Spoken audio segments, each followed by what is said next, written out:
Thank you so much for tuning into Let's Talk, the official podcast of the National Runaway Safeline, or NRS. At NRS, we operate the federally designated national communication system for youth who have run away, are experiencing homelessness, or who may be considering leaving home. For over 50 years, we've provided crisis support and resources for young people, families, and communities across the nation. My name is Christopher, and I'm the Director of Marketing and Communications at NRS, and I hope you'll learn as much as I do on this journey to elevate the voices of young people and youth-facing organizations as they share their stories and highlight the complexities and intersections witnessed by 4.2 million young people facing homelessness each year.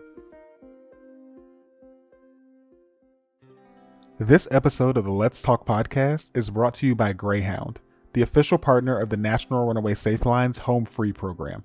Established in 1995 in partnership with Greyhound, this program helps runaway, homeless, and exploited youth return home safely or get to a stable alternative living arrangement through a free bus ticket. In addition, Home Free works in collaboration with youth, parents and guardians, law enforcement, anti-trafficking organizations, social service and healthcare providers, and others to ensure youth who are victims of labor and sex trafficking benefit from reuniting with caring adults or getting to an alternative living arrangement. Learn more about this partnership by visiting 1-800-runaway.org/homefree. Okay, today we have some New Orleans representation in the house, or at least in the virtual podcasting studio. I am so excited to welcome Covenant House New Orleans to Let's Talk. Why don't we start right off with some introductions? I am Damien Rush, youth advocate. I am Rheneisha Robertson, Chief Executive Officer of Covenant House New Orleans and Chief Dreamer. Ooh, I love that. Chief Streamer. Okay. Rheneisha, if you wouldn't mind, why don't you start us off by giving us a little bit of background about yourself and Covenant House?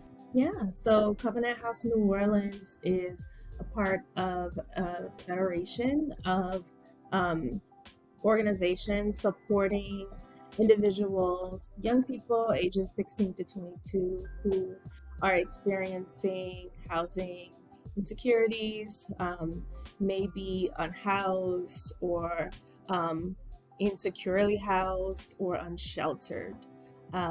We provide at the core of our services residential support, so emergency shelter, transitional housing, and other permanent supportive housing in the community. We reach over 700 youth or close to 700 youth annually, providing our core programs and a number of different wraparound supportive services for youth who are 16 to 22. And we also provide services for individuals who have experienced some form of human trafficking, and primarily focused on youth, but in emergency situations, we will serve anyone who has experienced human trafficking. I have a quick question. I think there are some people who are listening who might not understand the term wraparound services. Can you give just a quick breakdown of what a wraparound service is? Absolutely. So at the core, as I mentioned, we provide housing support. We know that there are a lot of different reasons someone might come to Covenant House for housing services that go beyond just needing a safe place to stay. We provide a number of different resources to support them while they're here with us, and even once they move on to hopefully more stable housing. So that includes everything from case management. We support around education and different training opportunities, support with finding a job and employment opportunities. We address mental health and wellness, physical health, and anything you can think of, really. So addressing all of the challenges, all of the barriers that one might face as they're experiencing some form of housing insecurity. And just really quickly, will you tell me how long you've been with Covenant House NOLA and how you came to the organization? Absolutely. So I've been at Covenant House New Orleans for the last 3 years.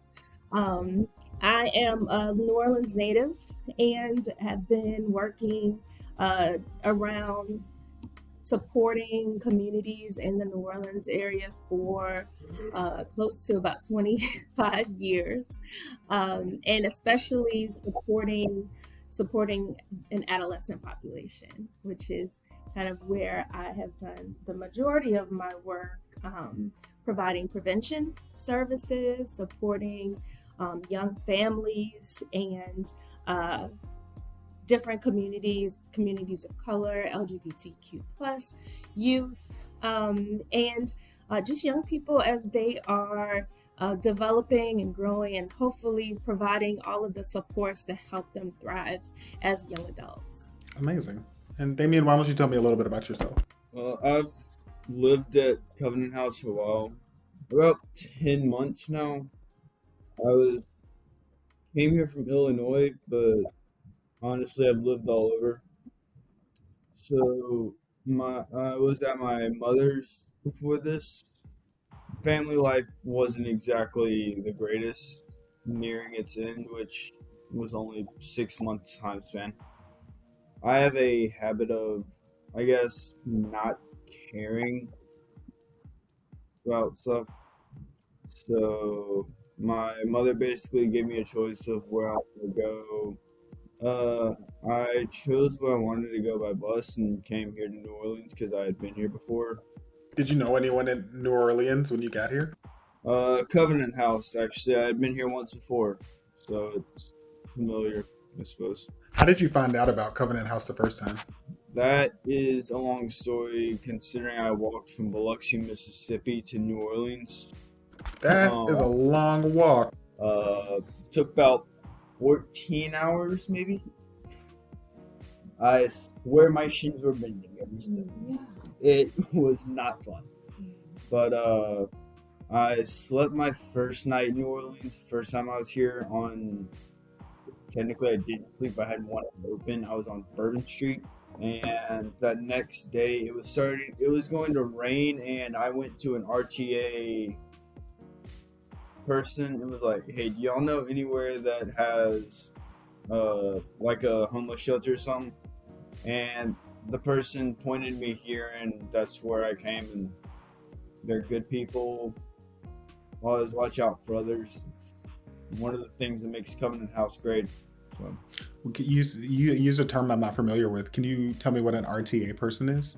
It's like local transport, buses, streetcars, stuff like that. Gotcha. How old were you when you came to New Orleans?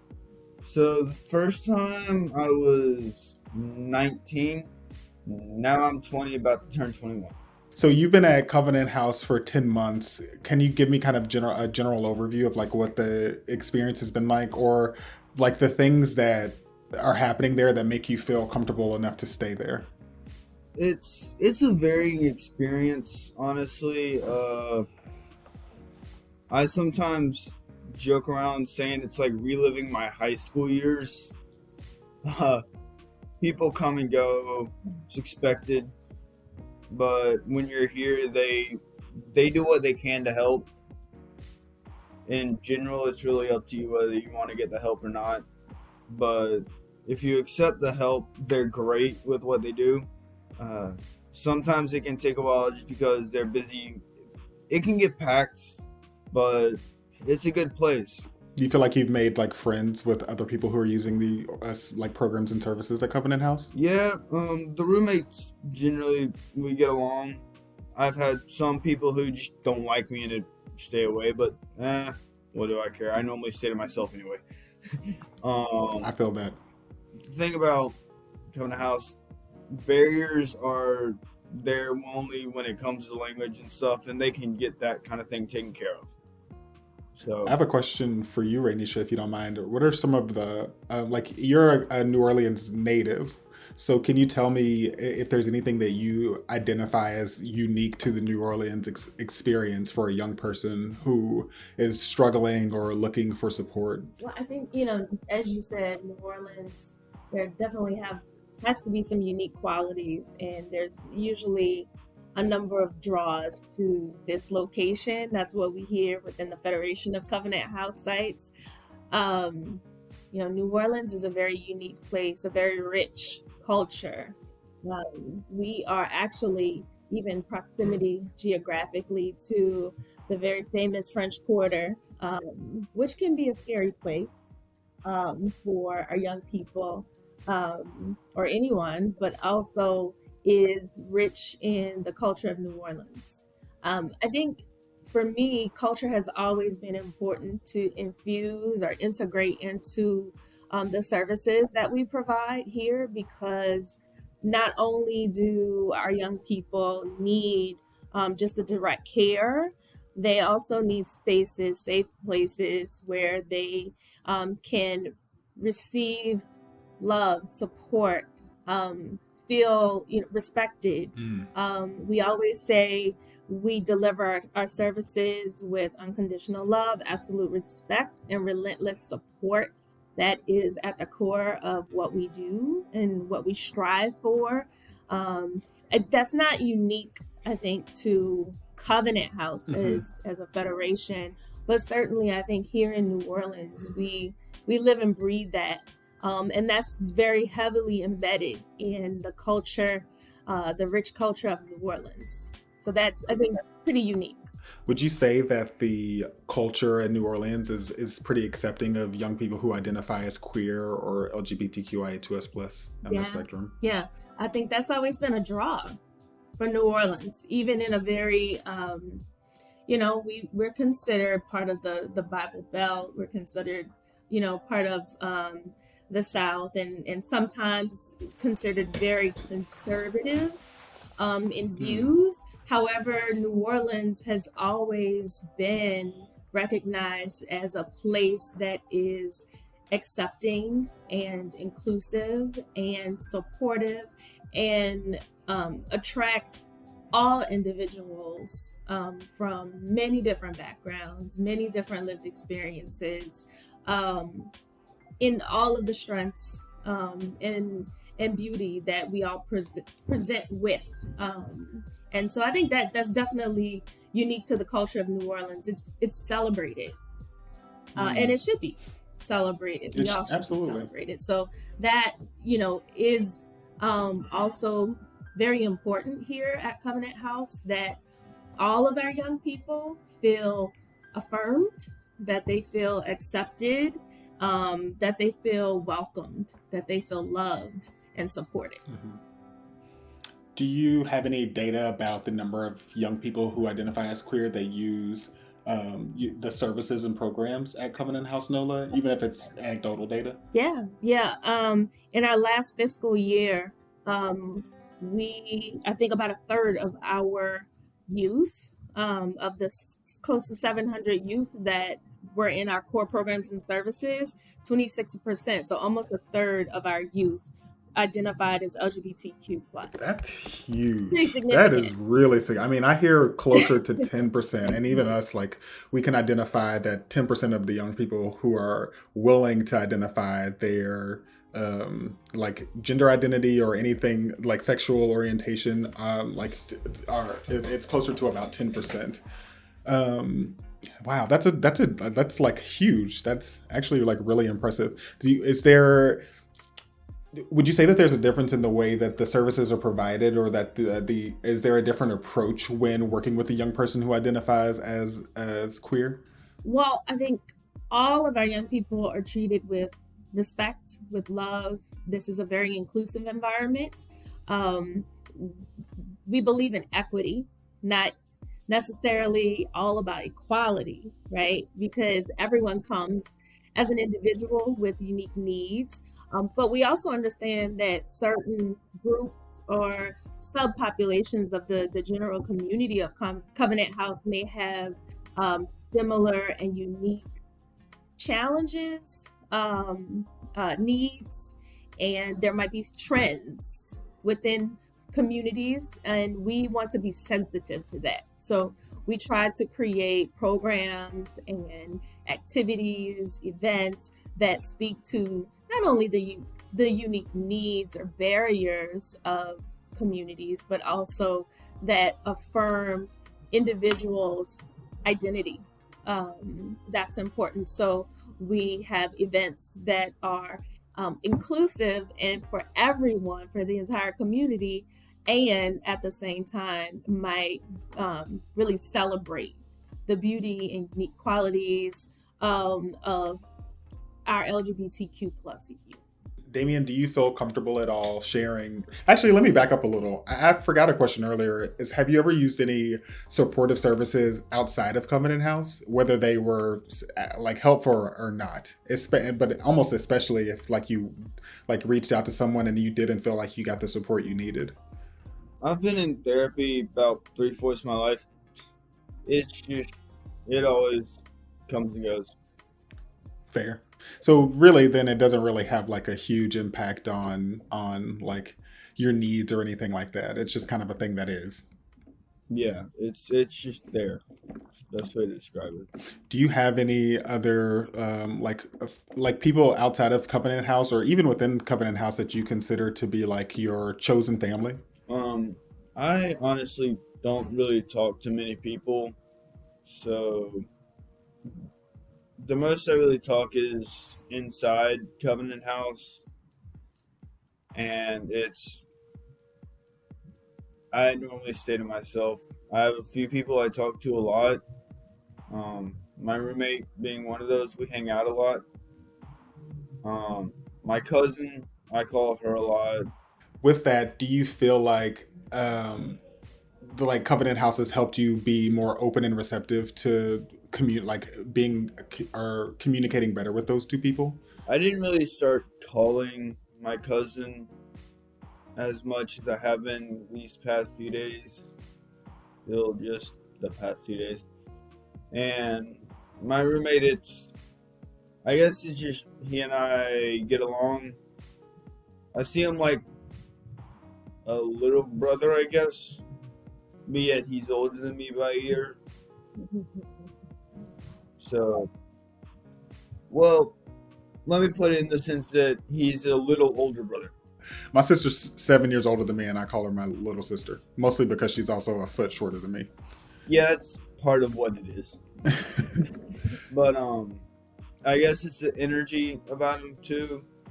Can be very childish, I suppose, but can't we all sometimes? Yeah, I mean, I feel like especially when you have experiences that some people see as traumatic or things that are like big life events, like being asked to leave your home is a huge traumatic event for anyone under the age of like even 25, I would say. So like that has a big impact on that. Rheneisha, would you say that for young people who are seeking services and support from Covenant House NOLA or from their families, do you find a lot of like families of these young people have any desire to be involved in like their growth or healing or whatever it is that they're experiencing at Covenant House?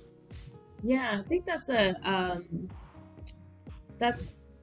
goal, to support not only the young person, but to support the family, the community, the extended family that come with our young people, because we hope that their stay here is most often brief, right, where they can move on and continue to stabilize, continue on their healing journey, and be productive and grow and thrive and find joy in their lives. That's the goal.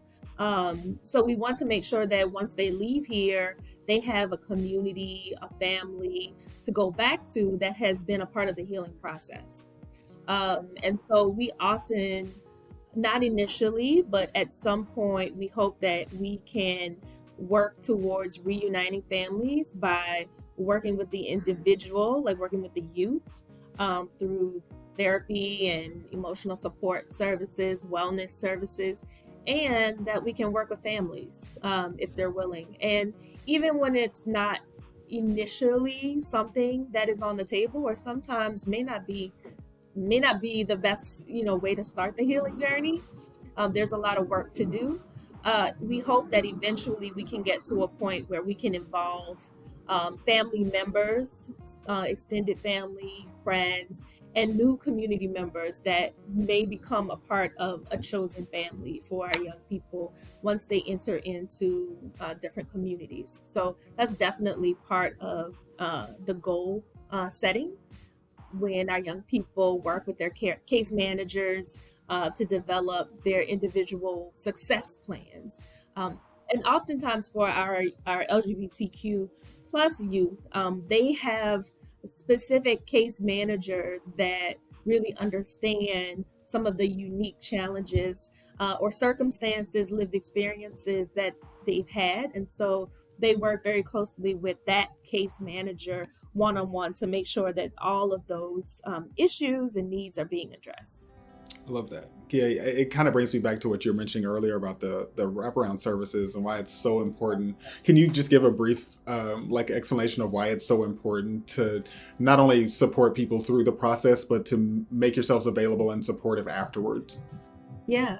I mean, I think even just kind of the theme we're talking about, chosen family, we feel like we're a part of our young people's chosen family. They choose to be here, right? They, from the minute they walk through the door or the gates in our courtyard, they've chosen, literally chosen to be here, and we welcome them. So we're a part of their chosen family, and we know that, that means we wear a lot of hats. And we also have an opportunity to present to them all of the different services that will help them move them further along. So whatever that is, we try to be that and support them.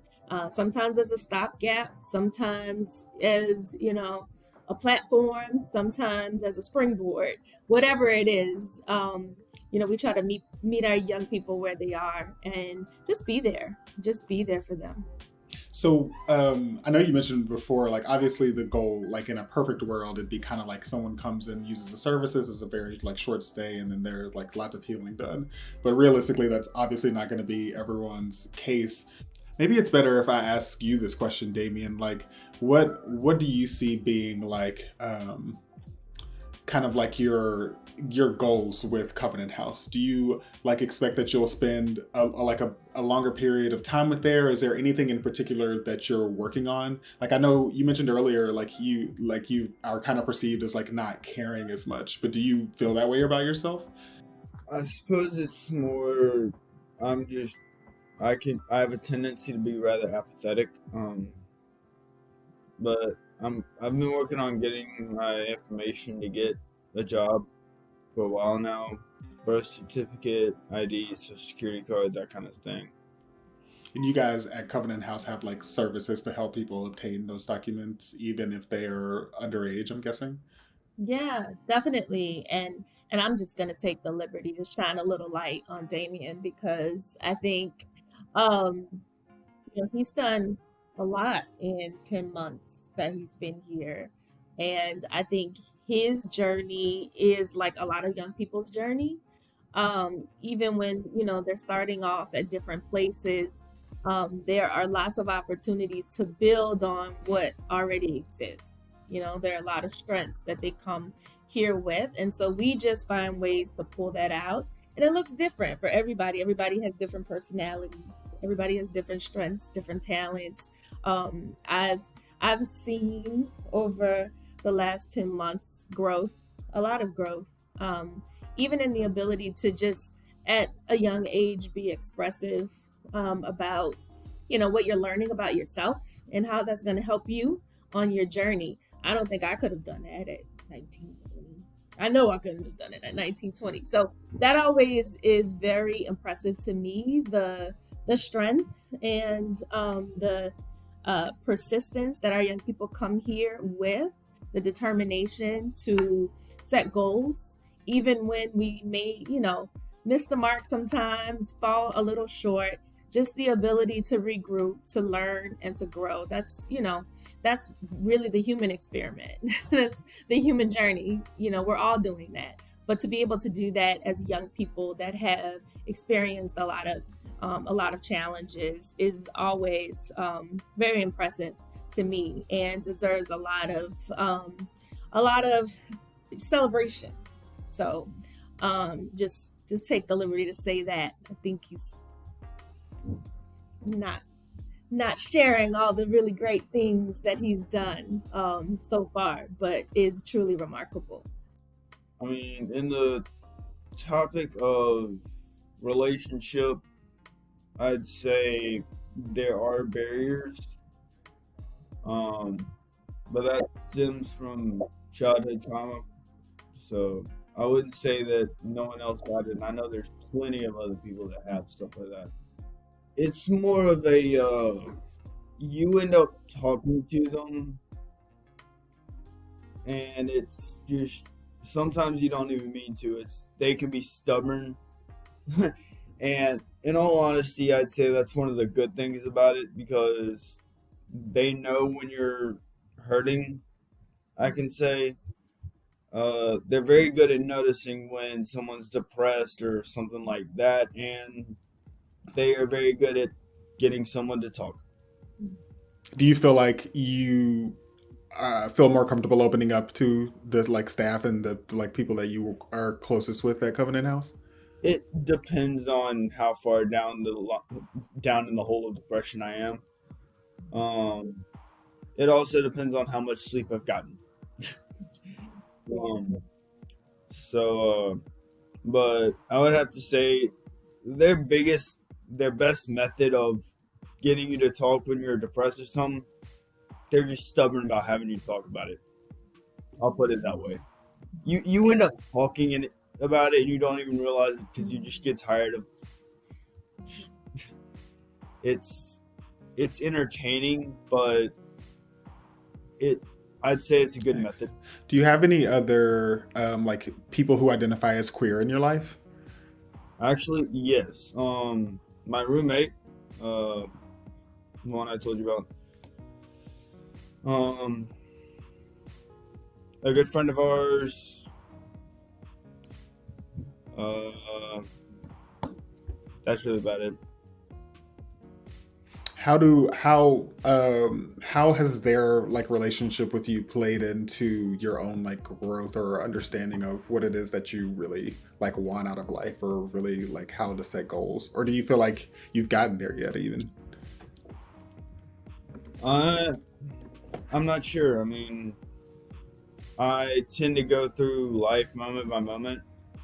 I'm not one to plan ahead, which generally causes problems down the line, I'll admit it. Because whenever I try to make plans, it either ends up failing or just doesn't work.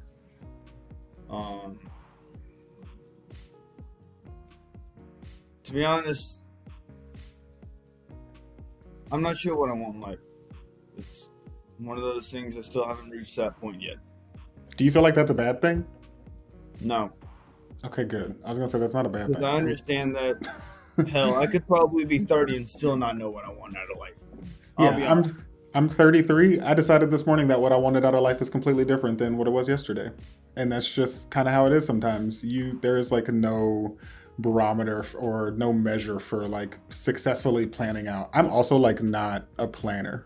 I believe in fate, but I also believe your choices make your own fate. So I think that you discover what you want in life when life decides it's ready to tell you what it wants. Is there anything in particular that you do that like really brings you lots of joy? Like something you can do immediately and you know you're going to feel better? Listen to music, be on my phone watching YouTube. What kind of music are you into? Okay, normally I listen to things like metal and alternative, corpse, I guess. Although that counts more as noise rap, I suppose. Yeah, I'm just gonna go ahead and say I listen to screamo sometimes. Lorna Shore does it. Some dark classical sometimes. Chopin. Do you sing yourself? Can you sing? Do you play any instruments? No, I can't sing. Can't or don't? I can't or don't. It depends on the music. But I have to be playing it like right next to me to be able to match it, even remotely. So no one's gonna like catch you belting out at the Covenant House. I don't. I'm autistic, ADHD. Yeah, no. I had it bad enough. I literally qualified for an IEP in kindergarten. What does that stand for? Individualized education plan. Basically, I was like that program that thing where you can be in school till you're 21 legally. Do you feel like that was helpful for you? Yes. That's interesting because I wonder if that because essentially, based on what Rheneisha was telling me earlier, that's kind of the core of what Covenant House does, is that there's not a one size fits all solution for everyone and everyone gets their own plan. It's different for everybody. Yeah. It's different for everybody. There is no two people that will come in and they will have the same name. Is there for people who think like you and move through the world the way that you do, which is more people than you probably know, what advice do you have for them if they're struggling or if they haven't found the right place to find to get support, the support that they need? I'd probably end up talking to my younger self as if I were talking to a kid that I would have in the future by chance. Life's gonna throw a lot of curveballs. You've just got to learn to tap into flow state and just dodge them, or either accept it and get hit in the face and then throw that ball right back. What does throwing the ball back look like to you?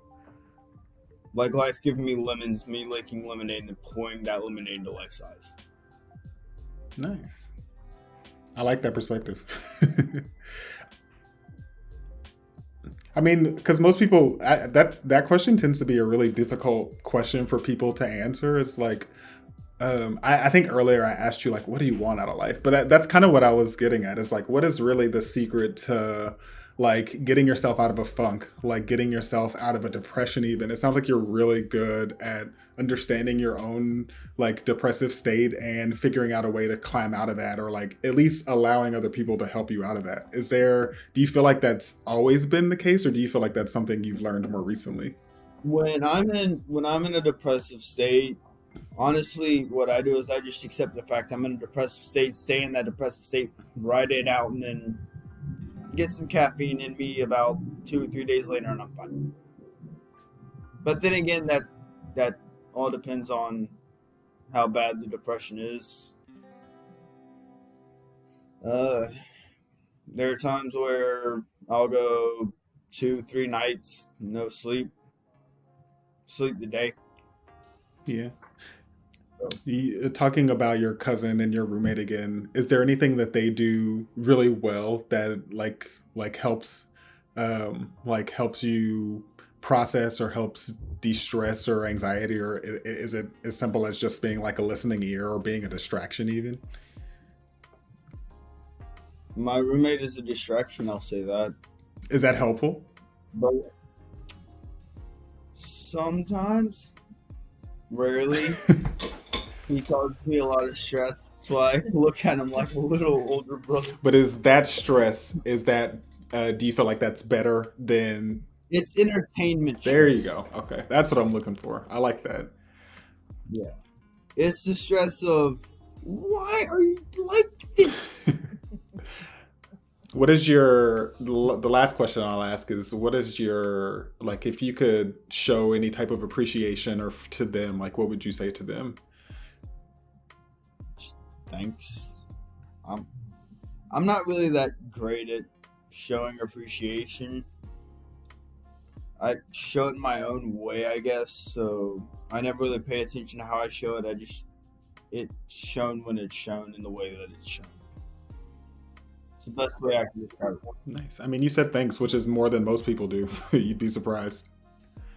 I have a couple of questions for you, Rheneisha, if you don't mind.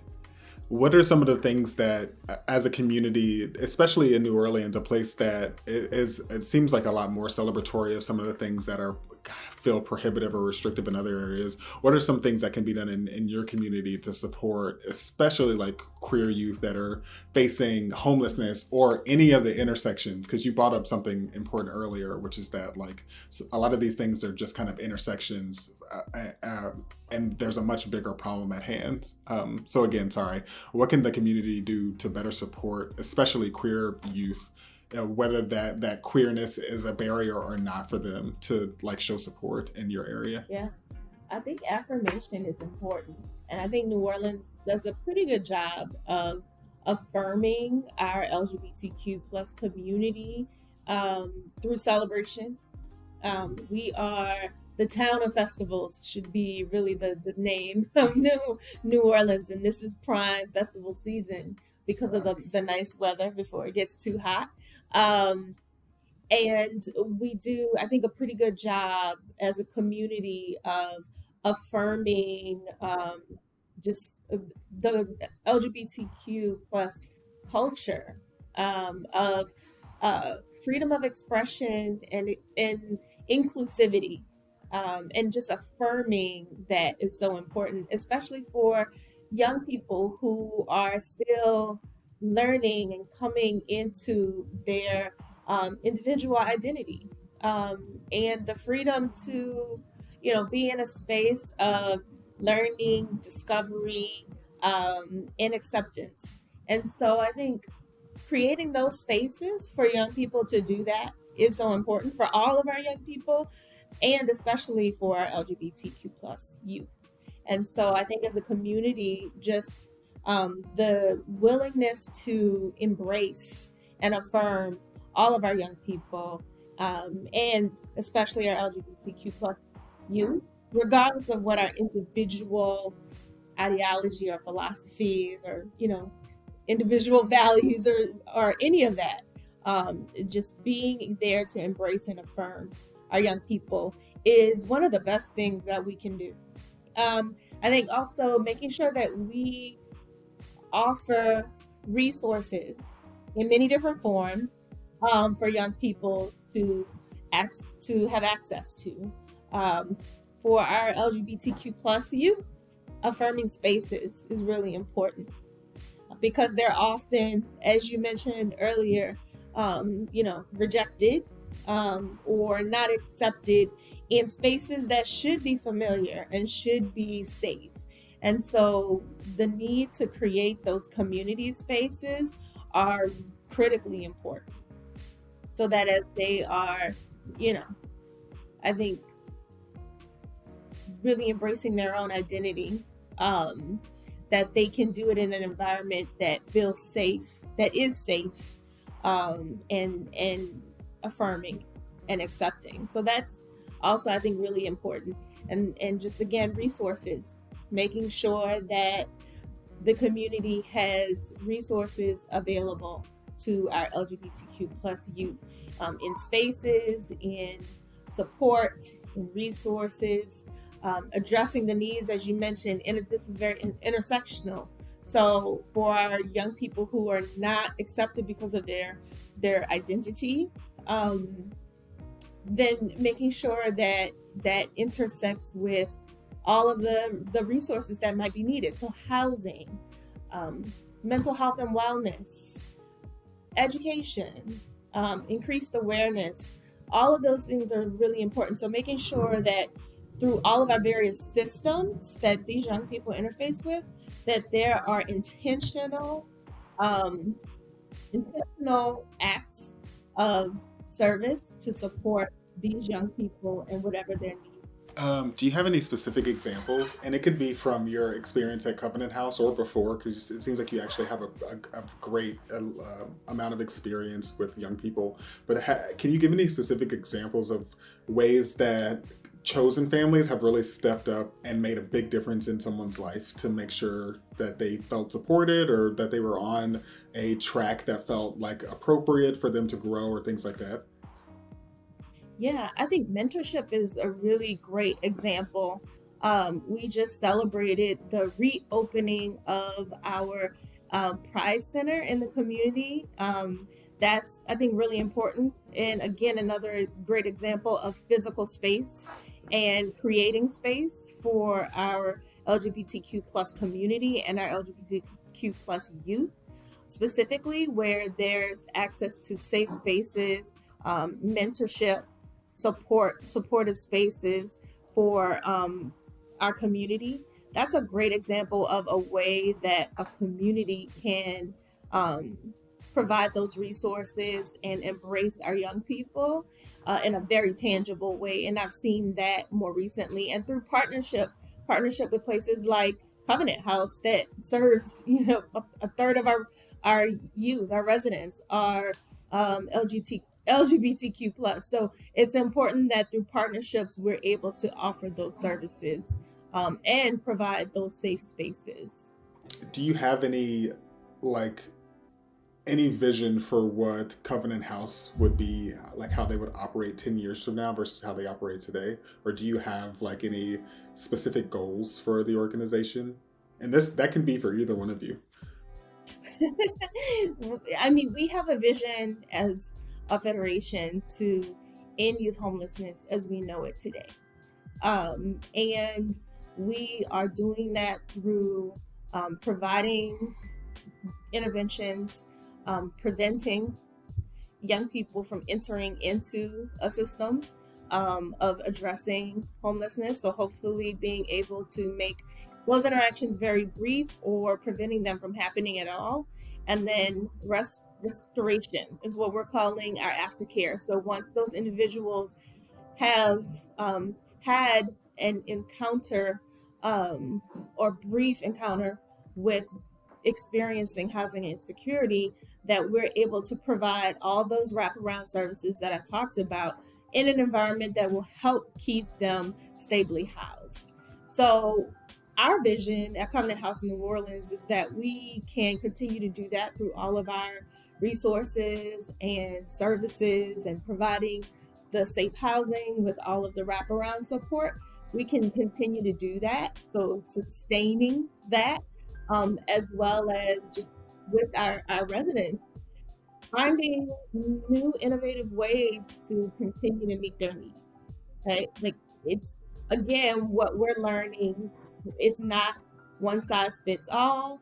Our young people come with all different types of not only traumas or experiences of trauma, but individual strengths, and we want to be able to tap into that. And they come with big ideas and broad dreams, goals, and aspirations. And so, how can we support that? What are ways that we can continue to help them on their life trajectory?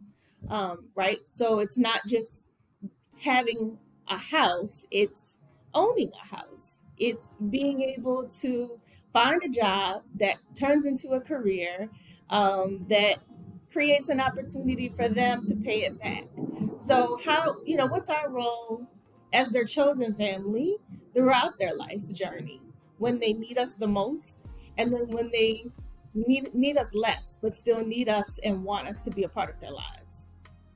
And I realized, Damien, before this, have you ever heard of the term chosen family? Is that like something that is like in your vocabulary? Yep. How would you define that?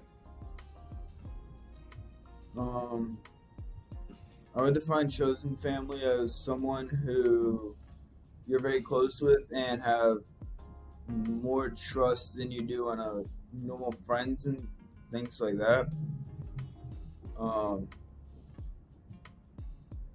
But they're not biologically or terms like that related. I would say chosen family are people who you welcome into your life to be there to support you, to hold you accountable as well, to be there with you while you are on your life journey. And they are there for you as long as you need and want them to be. Thank you so much once again for tuning in to Let's Talk. I want to give a special shout out to Dr. Chelsea Nelson at Covenant House New Orleans for helping make this episode happen. I'd also, of course, like to thank you both, Damien and Rheneisha, for taking this opportunity to be vulnerable with us and share your stories.